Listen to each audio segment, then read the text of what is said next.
Hi everybody, this is Judy at Judy in the Kitchen. Today I wanted to share some information with you about the Clean 15 and the Dirty Dozen food list. Now most people are familiar with these things, but not everybody, and if you're not familiar with them, then this video is for you. And I want you all to be familiar with this so you know what foods have the most or the least amount of pesticide residues on them when you go to buy them at the grocery store. This list was established by the Environmental Working Group, or EWG, and it's a nonprofit organization that has taken upon themselves to rank fresh produce based on their levels of pesticide contamination. And it is based on, this list is based on analysis of the USDA's pesticide data program report. They started doing this back in 2004, so it has been out for a good while, and they update the list every year, and the new list comes out in April based on their most recent findings. This guideline is meant to be a resource for people, just you and me, who can't buy organic produce for whatever reason. Okay, there's all kinds of reasons why we may or may not be able to buy organic produce. And so with the list in hand, consumers can choose food products based on their possible level of pesticides or breakdown products in them, which would be the least or the most healthiest food choices that they can choose from.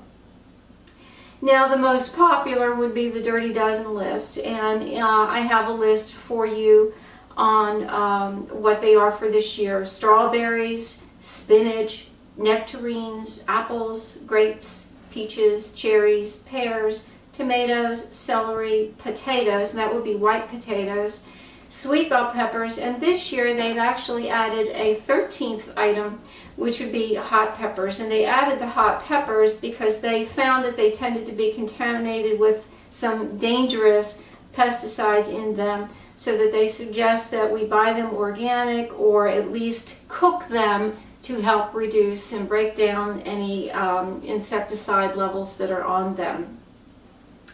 Now, why this list? If you pay attention to the list, if you really look at the food that's on there, a lot of the food, not all, but a lot of the food cannot be peeled. Now, I realize there's a lot of value in the peel of produce, and I try not to peel things if I don't have to, but sometimes you have to peel them. But a lot of the items on the Dirty Dozen list cannot be peeled, like strawberries and spinach and grapes, and it would be awfully hard to peel a cherry, or bell peppers. Yeah, you can burn the peeling off of it, but not everybody is going to do that. I don't do that. I don't have a gas stove, and I'm not going to do that. So, at any rate, why bother? Why bother worrying about the Dirty Dozen list? Well, these pesticide residues individually on one individual item may not be that much of an issue. But over time, you can accumulate these things in your body, and it can cause some health issues that you may or may not be aware of on where they came from. I'd like to tell stories, true stories, and here's a story of my own situation where I became really aware of this and how it was affecting me personally. I'm a senior citizen. I've been around for a long time, and I have eaten an apple with my breakfast for a lot of years and never had any problems picking up any old apple and just crunching right into it, peel and all, no problem. But then I ran my bakery, and every morning I found myself reaching for some sort of over-the-counter pain medication every day. And after a while I realized, what am I doing? Why am I getting a headache, a bad headache every single day? So I finally narrowed it down. It was something in my breakfast, and I was eating oatmeal or something like that, or even yogurt with apple, but it was the apple was in there every day. And I noticed that within 5 minutes of eating my breakfast, I would get a debilitating headache. So I decided to try to really figure out what was causing it.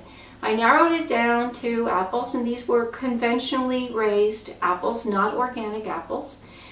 And I noticed if I just ate an apple by itself, I would get a bad, debilitating headache within 5 minutes of eating it. Then I tried peeling the apple because I realized that apples are coated with wax, and if there's any chemical residue on there, that wax is going to lock it in. No matter how much you wash it, you can't wash that off. So I peeled apple, ate it, no headache. So then I went to the store, and I managed to live in a different town than am in now, and I was able to get a hold of an organic apple, and I brought it back, and I ate it, peel and all, no headache.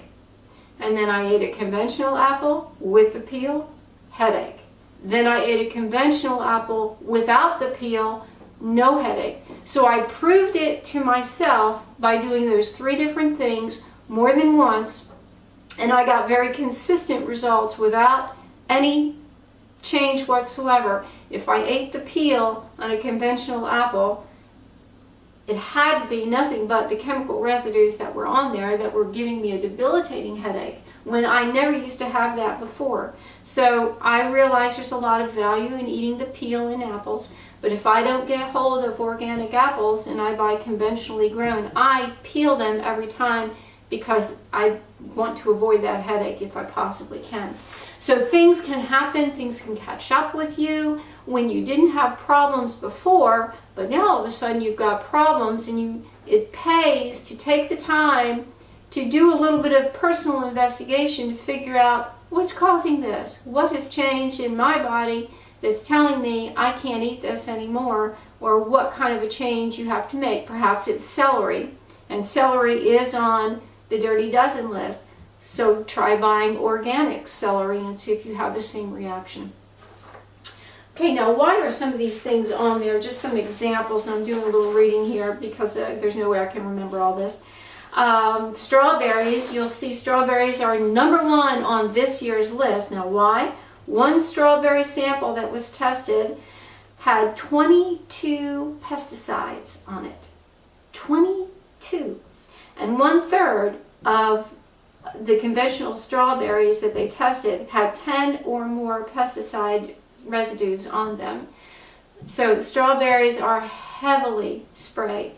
So if you eat a lot of strawberries, you might want to really consider getting some organic ones. Make sure, if you don't, make sure they're washed really, really well, and maybe try using the suggested thing that they found was baking soda and water solution, and then of course after they are washed in that really well, wash them with plain tap water, and maybe that will help.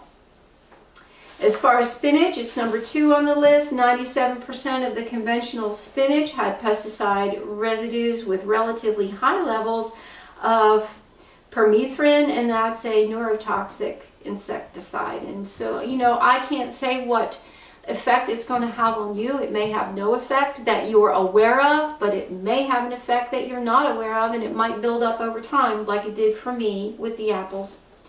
90% of the apples tested had detectable pesticide residues, and 80% of them had diphenylamine, which is a pesticide banned in Europe. Who knows? That might be what I was reacting to. I don't know. Grapes had an average of 5 pesticide residues, and they are number 5 on the list. So, and the list goes on. If you want to read more and more about what this environmental working group found, if you go to their website, the link is below, ewg.org. You can read all about it for free. Yes, it is a nonprofit organization, and there's a lot of plea on there for financial gifts, which is great and wonderful if you can, but you don't have to give to be able to read their findings. Okay, I want you to know that. Now, moving on to their Clean 15 list. This would be a list of food that has the least amount of pesticide residues on them. If it's something that is not peeled, then you still want to make sure that you wash it. But these are the cleanest of the foods, and you don't have to worry about buying these things organically.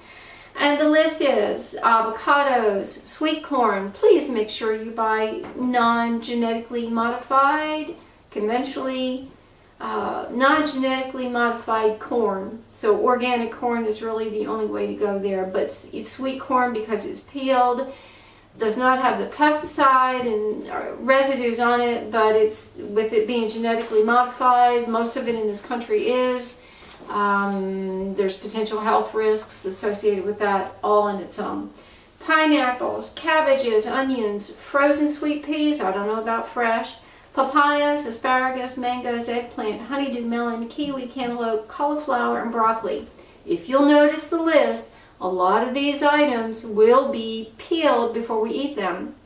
Those that are not, like cabbage, cauliflower, and broccoli, when they're grown, they often have a lot of outer leaves on them, which, if they're sprayed, which they're conventionally grown, they would be, that would hit the outer leaves, and they're usually peeled off before we get them at the grocery store. So a lot of the residues of the chemicals are going to be left behind, and you won't have to worry about it on those foods. So they suggest that we don't have to worry about buying these foods organically. Now, all that having been said, if you cannot find everything that you want organically, go ahead and eat the produce. It's far better to eat that than to eliminate it, because these foods are healthy foods in themselves. But if you find that you run into difficulties, like me with a headache every day, it pays to take the time to isolate and figure out what that problem is so that you can avoid it in the future or work around it like I have by peeling the apples, because it's hard for me to get organic apples where I live. I sure hope this helps. Let me know if you have any questions. I'm not an expert on this, but there's a lot of information out there. If you can't find it, maybe I can answer your questions. Glad to help in any way that I possibly can. But if you have not been familiar with these lists, or where to go to find the original information, that is in the description box below. This is Judy at Judy in the Kitchen. I sure hope this helps. Have a great day.